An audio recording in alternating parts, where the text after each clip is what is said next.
CEOE, 4 letras que juntas y desde 1977 tienen mucho valor. La Confederación Española de Organizaciones Empresariales trabaja por defender y representar los intereses de los empresarios y autónomos españoles, promover el papel decisivo de la empresa en el progreso económico, laboral y social, impulsar el desarrollo de nuevos proyectos empresariales, liderar el fomento del espíritu empresarial. Llevamos más de 40 años adaptándonos al futuro, pero hoy hay una nueva COE acorde con los nuevos tiempos. Una nueva COE que apuesta por liderazgo a nivel nacional e internacional. La COE del siglo XXI potencia la investigación y la innovación tecnológica, la sociedad de la información y la formación empresarial, el emprendimiento, así como la sostenibilidad y la protección del medio ambiente. Nuestro objetivo es seguir defendiendo a los más de 3 millones de empresas y autónomos de este país. La COE ha sido y seguirá siendo una organización capaz de representar con transparencia, lealtad y decisión los intereses de nuestros empresarios, autónomos y futuros líderes económicos. Te presentamos a la nueva COE. COE, Empresas Españolas.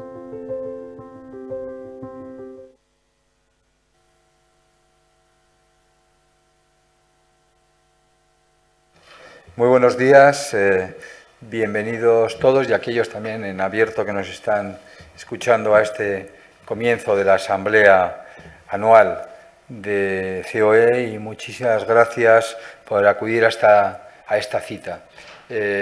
A todos los que son, insisto, miembros de la COE, como a personas que nos estéis viendo. Me gustaría también saludar muy en especial a mi amigo Pablo Isla, presidente de Inditex, que una vez más me acompaña en un momento tan importante para hacer un resumen corto, pero un resumen de lo que ha sido esta cumbre, independientemente de lo que vayamos a trabajar para hacer los catálogos, etcétera, que tengamos que plantear más adelante.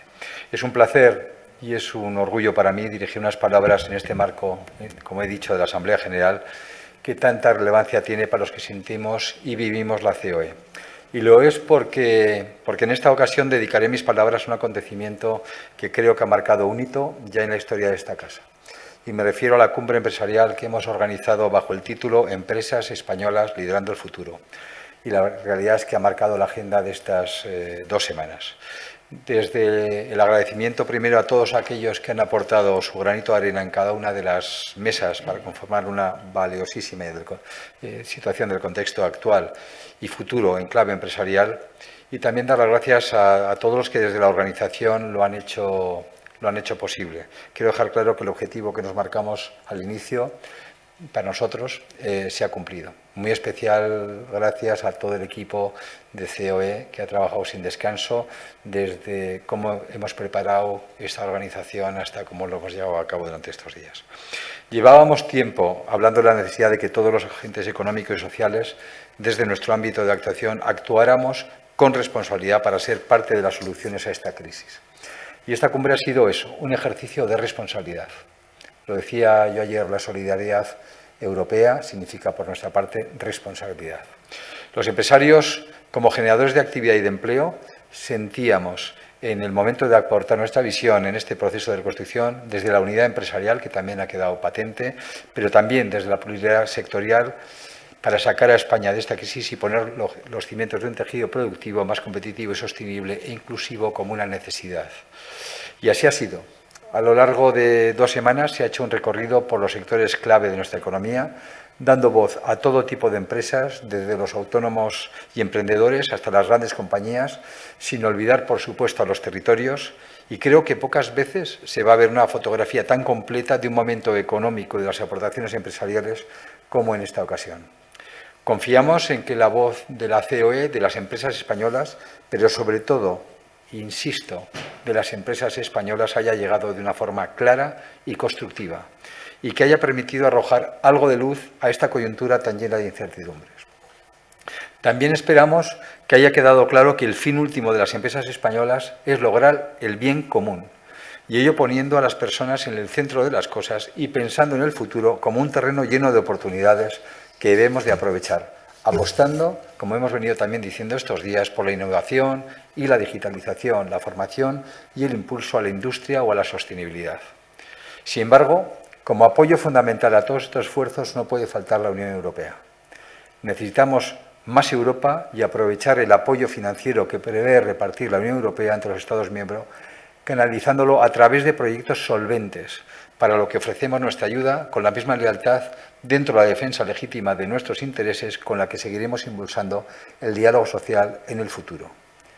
Y antes de dar paso a las conclusiones de la cumbre, quiero informaros de que, con la responsabilidad y el espíritu constructivo con el que iniciaba esta intervención, vamos a remitir estas conclusiones a todas aquellas instituciones y organismos económicos transversales implicados en la reconstrucción de la economía española, empezando por el Gobierno y, cuando digo organismos, también internacionales. Además, es nuestra intención recopilar todo este trabajo en una publicación que estará disponible para todos y a la que se dará la máxima difusión. Y ya dentro del ámbito de las conclusiones extraídas de esta cumbre, hay 10 claves generales que han sobrevolado cada uno de los foros en estas semanas. Quiero ceder la palabra ahora a Pablo Isla, que será quien las exponga a continuación. Bueno, muchas gracias, Antonio. Coincido contigo en lo histórico de esta cumbre empresarial y en el sentido de la responsabilidad que en momentos como los actuales tenemos todas las empresas y empresarios. Paso a continuación a destacar las 10 claves generales a las que te referías. La primera clave, visión de medio y largo plazo. Esta visión de medio y largo plazo es necesaria para llevar a cabo las inversiones necesarias para hacer de España un país más competitivo y sostenible. La transición energética es fundamental para alcanzar esa sostenibilidad. España puede acelerar las inversiones en energías verdes que además pueden tener un efecto arrastre en el corto plazo. Segunda clave, confianza. La confianza a través de la seguridad jurídica es fundamental. Esta confianza es clave para generar credibilidad y atraer y retener inversiones tanto nacionales como internacionales. Y es a través de la inversión como se consigue generar empleo.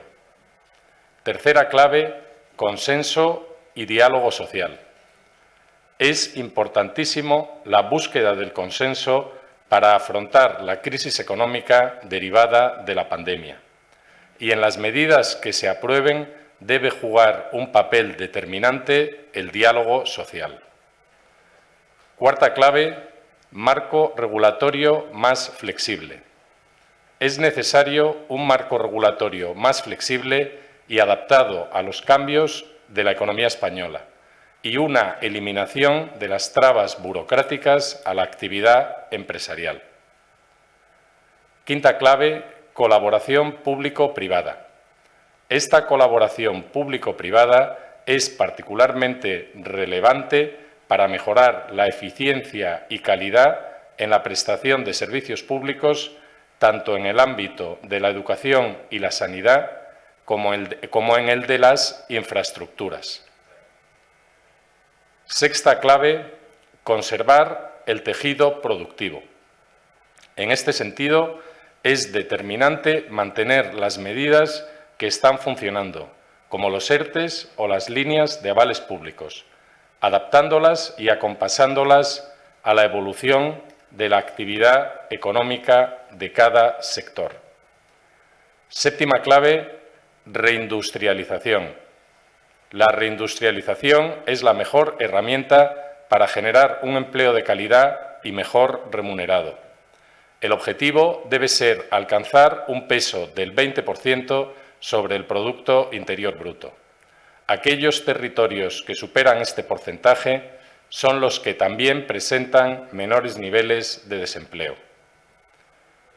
Octava clave, innovación y digitalización del tejido productivo, sobre todo de las pequeñas y medianas empresas y de la administración pública. Novena clave, estabilidad presupuestaria. Hay que disponer del gasto público necesario en el corto plazo para salir de la crisis y volver a una senda de estabilidad fiscal a medio y largo plazo. Para ello, hay que promover el crecimiento económico y evitar subidas impositivas en momentos de crisis económica. Otros países europeos están aplicando rebajas de impuestos para salir de la crisis. Y décima clave, igualdad de oportunidades y crecimiento inclusivo a través de la formación y la educación. La prioridad son las personas y el empleo, la mejor fórmula de inclusión social. También que no debemos dejar a nadie atrás en la recuperación y en las transformaciones energéticas y digitales. Dicho todo esto, tenemos que contar con más Europa. España tiene que apostar por Europa, que es la que nos ha proporcionado bienestar, estabilidad y progreso. Esa apuesta implica responsabilidad por nuestra parte en términos de generación de confianza, rigor presupuestario y reformas estructurales. Ahora entiendo, Antonio, que vamos a abordar las claves que cada foro nos ha ido revelando sobre los diferentes sectores en el mismo orden en el que se fueron presentando estos días.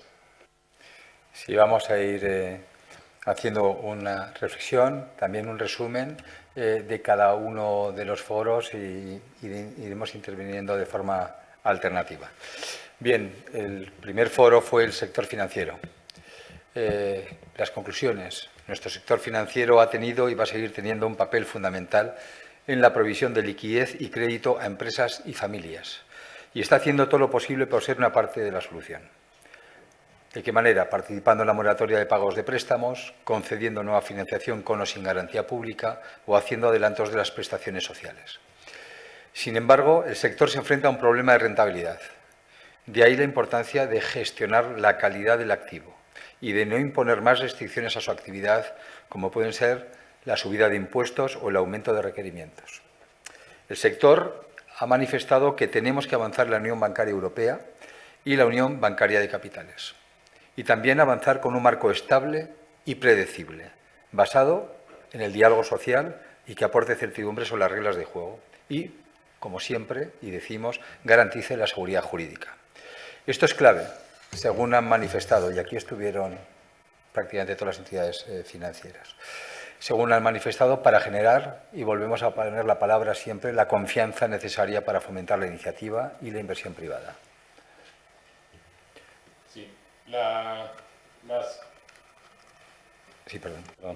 Sí. El segundo foro fue el dedicado a energía y sostenibilidad. Es verdad que muchas veces es difícil resumir en unas pocas frases lo que ha sido el contenido de un foro con intervenciones tan relevantes. Pero bueno, lo que pretendemos hoy aquí es hacer un breve resumen y luego, como decía Antonio, pues habrá un documento mucho más extenso con lo que son realmente las aportaciones de cada uno de los foros. Pero entrando en este foro de energía y sostenibilidad, decir que en la mesa de energía se consideró fundamental contar con un marco normativo transparente, estable, predecible y atractivo, que garantice la seguridad jurídica y promueva la iniciativa privada. Además, se señaló que se deben eliminar barreras regulatorias. Por otro lado, en este foro se planteó que la sostenibilidad es otro de los grandes ejes sobre los que debe pivotar la reconstrucción, como se reconoce en los programas de apoyo de la Comisión Europea. Otra de las ideas que trascendió en esta mesa es que debemos aprovechar los recursos que la Unión Europea puede aportar para transformar nuestra economía y hacerla transitar hacia un modelo sostenible y competitivo, y situar a España a la cabeza de la transición energética. No en vano, en nuestro país hay empresas punteras, líderes mundiales en sostenibilidad. El primer día acabo con la intervención de las operadoras del sistema energético. Y en este caso, en la mesa de operadoras del sistema se planteó de nuevo que debe buscarse un modelo económico en que el crecimiento y el desarrollo sostenible estén alineados. Desde ese prisma, la transición energética está llamada a ser un eje estratégico articulada en torno a la descarbonización, electrificación e integración renovable. También se abordó que la transición ha de ser justa e inclusiva, sin dejar a nadie atrás y dando opciones a aquellos sectores que se vean abocados a una reconversión. Por último, este proceso debe hacerse apoyando la eficiencia energética y garantizando la seguridad de suministro. Y para ello es necesario mantener la inversión en redes capaces de integrar de forma eficiente la generación distribuida. A continuación se celebró la mesa dedicada al sector seguros, al sector asegurador, y en esta mesa quedó patente que el seguro de crédito tiene una importancia capital para garantizar el tráfico comercial y recuperar la confianza en las transacciones entre empresas. Todos los países de nuestro entorno han aprobado paquetes multimillonarios para apoyar el funcionamiento de este negocio, que es clave para la recuperación. Las pandemias no están cubiertas por el seguro en ningún país del mundo, por lo que esta crisis plantea un nuevo desafío, aunque se está trabajando en buscar mecanismos para protegernos ante este tipo de eventos. Según se planteó, en el caso de España, el consorcio de seguros podría jugar un papel fundamental. Por último, se dejó ver la importancia del ahorro en situaciones de crisis como la actual y el papel clave de la industria aseguradora en este sentido. Sí, hubo una mesa, como no podía ser de otra manera, y más en estos momentos, sobre el turismo, sector posiblemente los más afectados de esta crisis. En el foro dedicado al turismo se trasladó que la recuperación económica únicamente será posible si se recupera la demanda a partir de una mejora de los índices de confianza de los consumidores y si las empresas turísticas reciben las ayudas necesarias. En este sentido, se planteó que para proteger al sector y mantener la actividad y el empleo se necesitan a corto plazo, y digo a corto plazo, medidas específicas como la aplicación de unos ERTEs flexibles, política de línea de avales, financiación extra y medidas para incentivar la demanda, como podría ser una reducción temporal del IVA.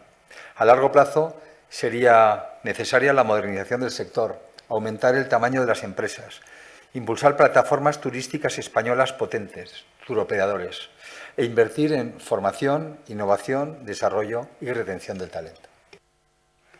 A continuación se celebró la mesa dedicada al sector del transporte y estas fueron el resumen de las principales conclusiones.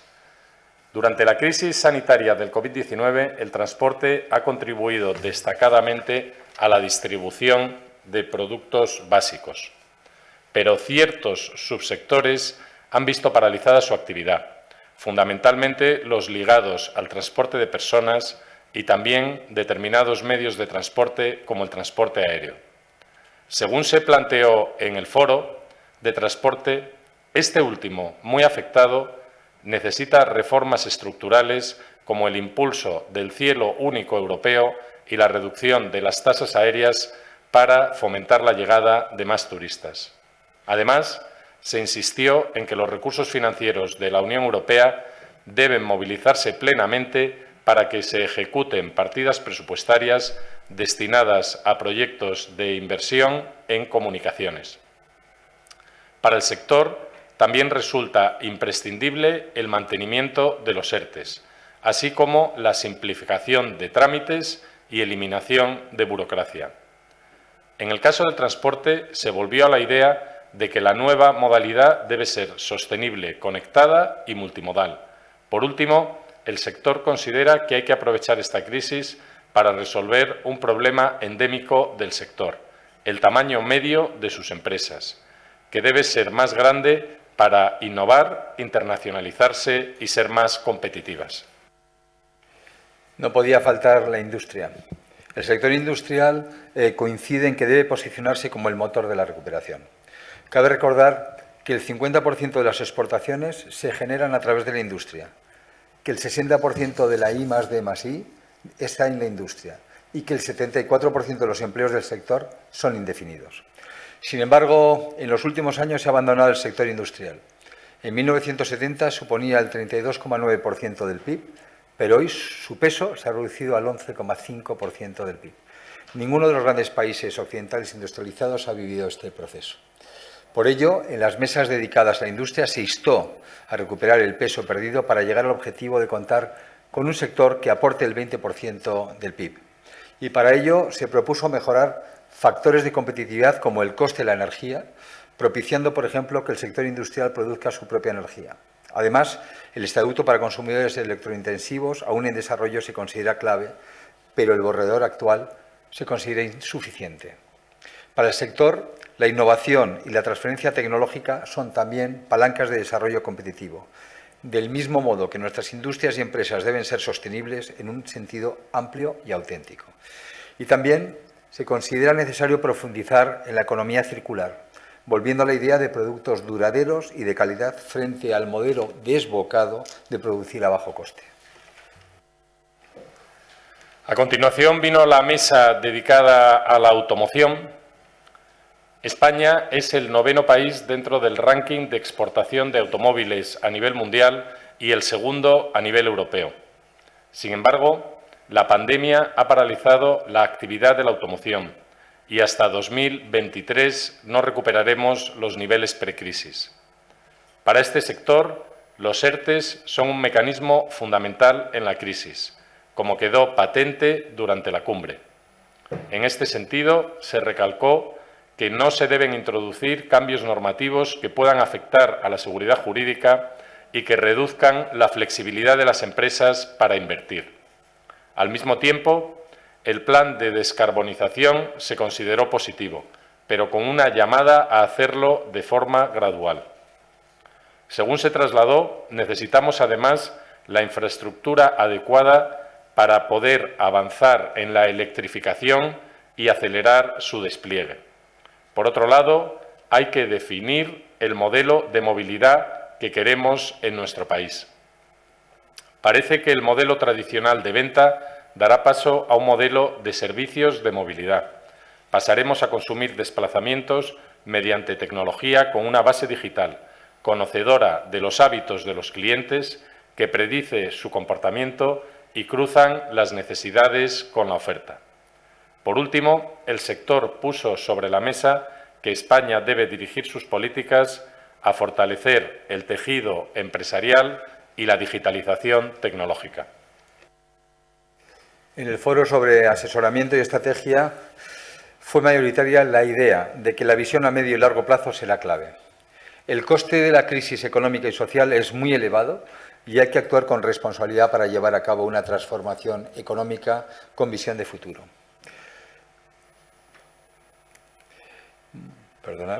Con el objetivo de convertirnos en un país competitivo, resistente y sostenible. En este ámbito, de nuevo, se insistió en que hay que aprovechar los fondos europeos como una oportunidad única y en que la claridad, la seguridad y la predictibilidad del marco regulatorio son cuestiones vitales en este momento. También se abordó que es necesaria una apuesta clara por la digitalización y que las crisis no se financian con impuestos. Insisto, que las crisis no se financian con impuestos, porque no hay capacidad económica que gravar, sino que se financian con deuda.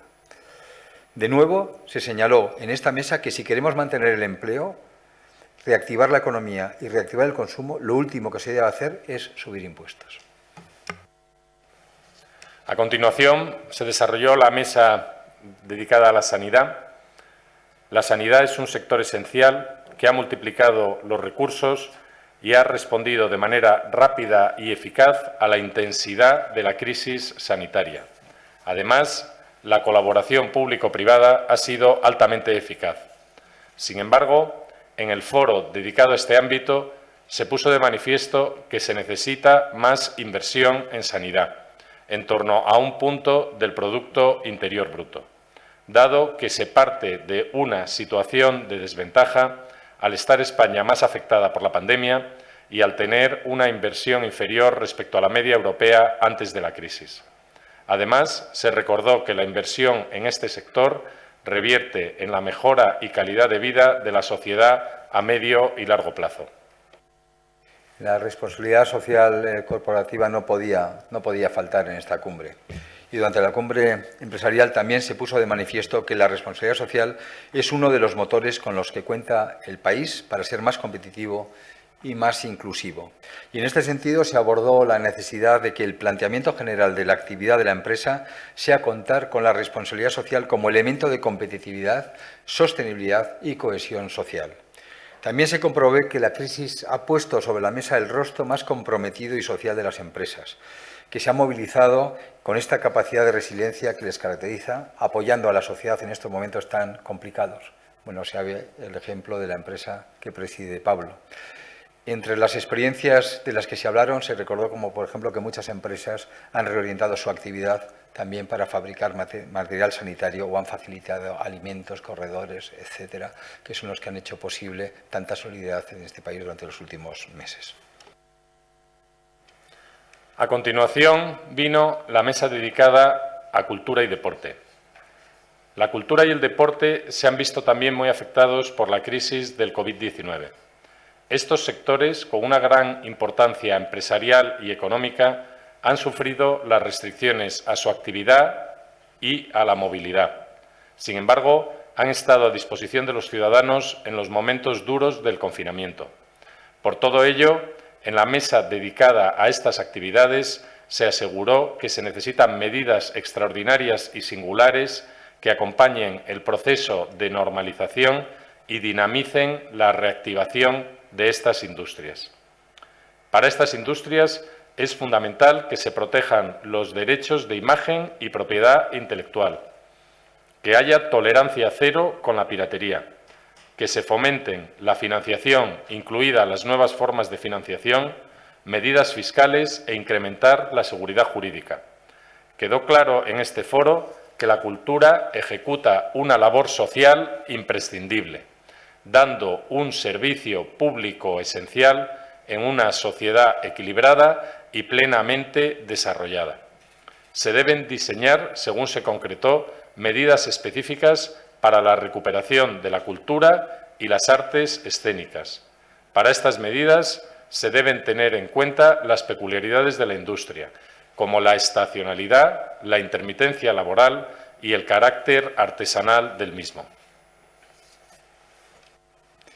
No podía faltar una mesa sobre emprendedores y autónomos. Y en la mesa de emprendedores y autónomos se llamó a apoyar el emprendimiento desde todos los ámbitos, ya que emprender tiene que ser una opción empresarial más. Se insistió en que hay que favorecer la creación de empresas porque tienen que liderar el futuro, en aprovechar e impulsar la innovación y la digitalización en todos los ámbitos de la economía como eje transformador del tejido productivo. También adoptar más ayudas y que lleguen a más empresas y autónomos. Y, por último, contar con una administración amable, ágil y eficiente que evite trámites innecesarios y duplicidades y un entorno que favorezca la creación de empresas primando la seguridad jurídica, la confianza y la estabilidad. Y tengamos presente aquí también a la gente joven, que es el futuro, y aquí tiene una herramienta muy importante para trabajar en este futuro. A continuación se desarrolló la mesa del comercio. Para el sector es necesario que no se endurezca la carga impositiva a empresas y hogares, sino que se impulse la inversión y la creación de empleo para favorecer la reactivación del país, que se elaboren planes para dinamizar el consumo, que se establezca un marco fiscal más favorable y un marco laboral flexible. Y, por último, garantizar la unidad de mercado y la libertad de empresa, como claves para crear un clima propicio a la creación y fortalecimiento de las empresas. En el foro del sector agroalimentario se planteó que es necesario apostar y potenciar la colaboración público-privada en todos los ámbitos.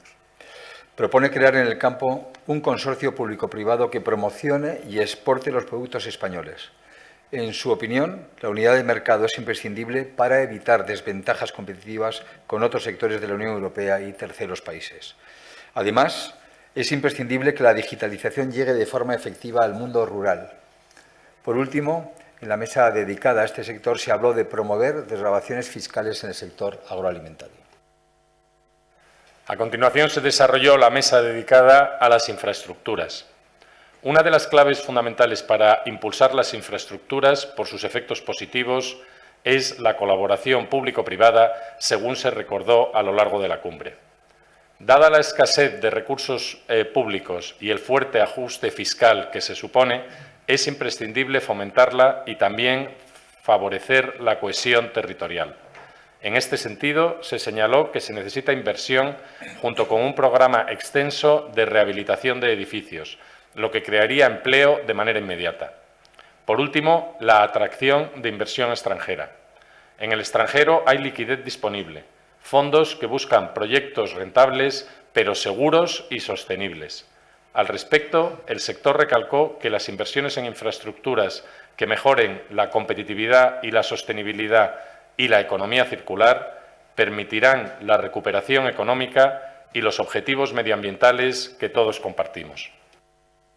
En la mesa de construcción e inmobiliarias, el resumen es que hay que impulsar el sector de la construcción e inmobiliario por su efecto tractor en la economía y como generador de empleo. Así quedó patente en la mesa dedicada a este ámbito, en la que se propuso abordar un gran programa de inversión en relación directa con todos los ODS y alineado con los principios de la Agenda 2030. Este plan debería incluir aspectos como salud y bienestar, redes de saneamiento y agua limpia, energía asequible no contaminante, renovación de infraestructuras, carreteras, promoción del ferrocarril, conexiones ferroportuarias, ciudades sostenibles e infraestructuras verdes y valorización de los residuos. Para fomentar la reactivación del sector se propuso reducir costes fiscales. También se reclamó una ley de seguridad jurídica en el urbanismo, imprescindible para que el sector sea sostenible, resiliente y atractivo para la inversión. Por último, se hizo alusión al régimen de las SOCIMI, en el sentido de que, siendo un vehículo de ahorro y de canalización de inversión productiva, hay que respetarlo y homologarlo con países del entorno, permitiendo, por ejemplo, la neutralidad fiscal de aportación de activos a cambio de capital. A continuación vino la mesa dedicada al sector servicios. Desde el sector se pide una revisión del modelo asistencial a las personas dependientes y reforzar la coordinación del sistema sanitario y los centros asistenciales. Asimismo, se considera necesario garantizar la adecuada financiación de este sistema asistencial, precios públicos, negociación de convenios, etc. Profesionalizar el sistema y crear también un sistema de alertas tempranas ante situaciones como la provocada por esta situación sanitaria. Es importante también para el sector la disposición de un stock de seguridad de EPIs por parte de las administraciones, con el objetivo de asegurar, además, la disposición de este tipo de equipos en el mercado a unos precios razonables. También hacer coincidir la duración de los ERTEs con el momento en que se logre la recuperación de la actividad a niveles de normalidad. Por último, se apuesta por desarrollar protocolos de adaptación rápida de seguridad en el ámbito de la salud de las personas, para garantizar el mantenimiento de la actividad en el entorno de trabajo ante una hipotética reactivación de la crisis sanitaria. Digitalización e innovación. La digitalización es una herramienta obligada para poder superar situaciones de crisis. Esta crisis ha sido un catalizador para la digitalización, que ha avanzado en 2 meses lo que en condiciones normales hubiera necesitado 5 años. Las mejores reservas estratégicas de un país y que nunca se agotan por su uso son sus tecnologías y capacidades de innovación y aprendizaje. Por ello, en las mesas dedicadas a la innovación y a la digitalización se enfatizó que es necesario canalizar adecuadamente los recursos disponibles para la reconstrucción, priorizando la digitalización de las empresas, especialmente las de menor tamaño, aprovechando para ello la disponibilidad de recursos de la Unión Europea. Asimismo, se dijo que cuando hablamos de digitalización hablamos de potenciar el teletrabajo, el uso del cloud, los canales online, la automatización de los procesos, la toma de decisiones basadas en datos y la seguridad digital. La experiencia reciente ha puesto de manifiesto también la gran capacidad de aprendizaje de nuestra sociedad.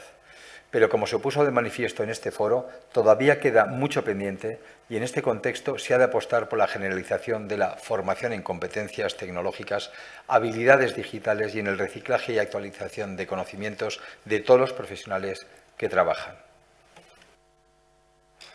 A continuación vino otra de las mesas clave de estas jornadas, como decíamos en la introducción, que es la mesa dedicada a formación y educación.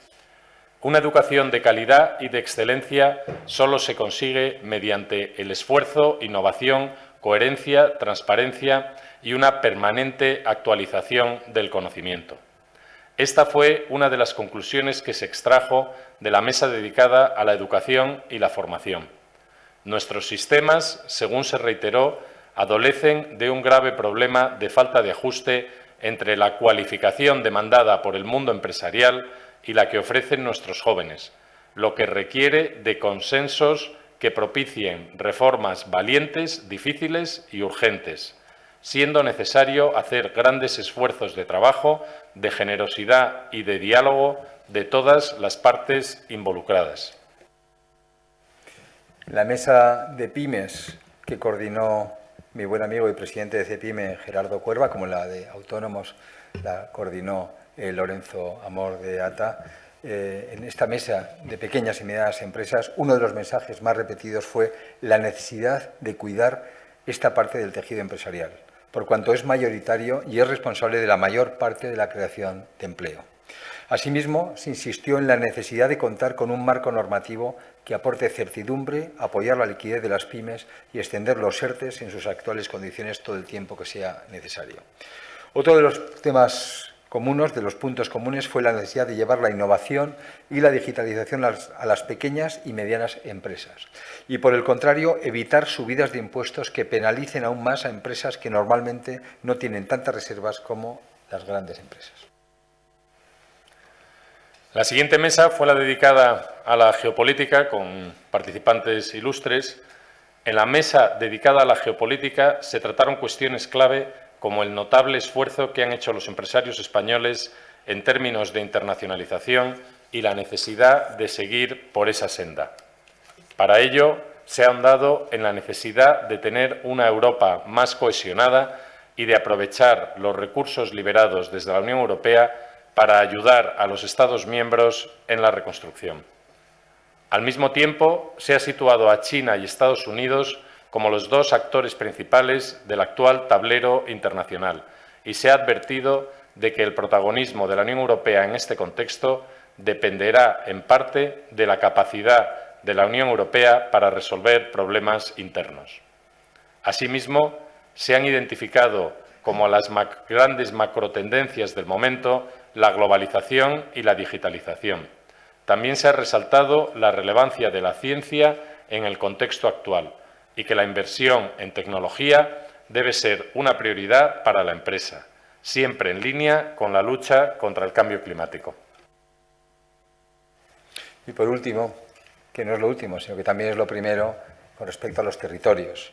Finalmente, en la mesa dedicada a los territorios participaron todos los presidentes de nuestras territoriales y destacaron la necesidad de crear un ecosistema normativo favorable a las empresas para poder sostener el tejido productivo y con él el empleo.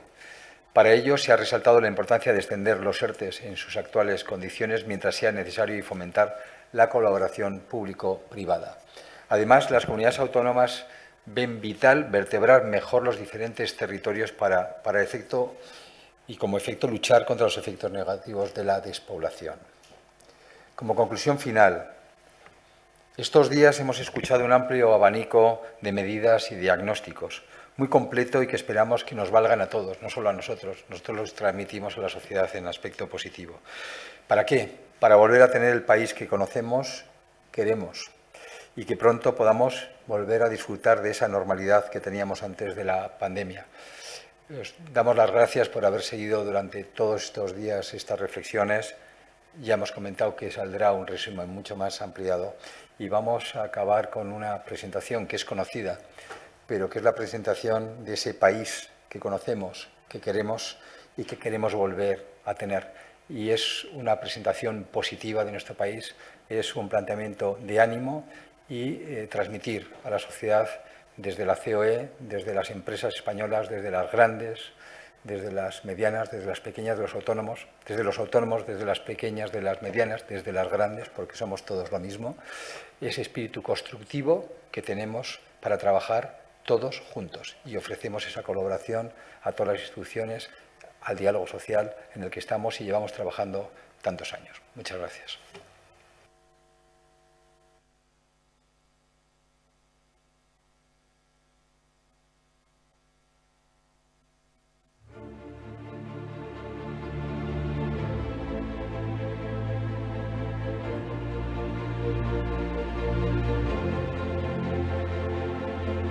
Chao.